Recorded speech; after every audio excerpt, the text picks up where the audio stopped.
আসসালামু আলাইকুম। আশা রাখি সবাই ভালো আছেন। আলহামদুলিল্লাহ, আমিও ভালো আছি। আজ স্বরচিত কবিতা গ্রন্থ পত্রমিতালি থেকে একটি কবিতা নিয়ে এসেছি। শোনার আমন্ত্রণ রইল। কবিতাখানি লেখা হয়েছিল ওয়াশিংটন ডিসি থেকে। আজ আবৃত্তি করা হচ্ছে ওয়াশিংটন ডিসি থেকে।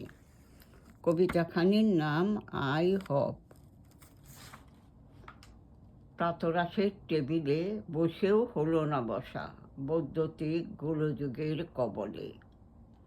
আজ সকালে দুটি গাড়ি নিয়ে পরিবারের সকলে মিলে সে কি আনন্দ, ধুম লেগে গেছে। যাব আই হপ, সকলের পছন্দ। যাওয়া হলো তাড়াতাড়ি, ধরব প্রথম সারি। আমরা 8 জন, ওয়েটিংয়ে কজন পেয়ে গেল আসন। কেউ দাঁড়িয়ে, কেউ বসে, কেউ খাচ্ছে, কেউ যাচ্ছে, সকলেই মৌন, একেবারেই নিস্তব্ধ। সময় হলো টেবিলে বসার। ফুড ম্যানুয়াল চার্ট দিল ওয়েটার। অরেঞ্জ জুস, কফি, বরফ, পানি প্রথমে দিয়ে গেল। কাঁটা চামচ, চা চামচ, চাকু, টিস্যু দিয়ে দিল জড়িয়ে।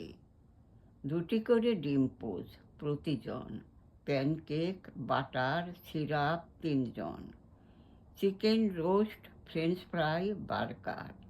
আনন্দের ঘনঘটা, আনন্দ সবার। হ্যাপি বার্থডে করছে পালন আজ 3 পরিবার। গাইল সকল ওয়েটার, পর পর 3 বার। Hop hop hop, hop hop hop, happy birthday, happy good day. Credit card ও বিল নিয়ে ওয়েটারের প্রবেশ। মুগ্ধ সকলে, অভিনব কায়দা, সুরেলা ইমেজ। আশা রাখি কবিতাখানি ভালো লাগলো। ভালো থাকুন, সুস্থ থাকুন। আবার ইনশাল্লাহ নিয়ে আসবো অন্য একটি। আল্লাহ হাফিজ।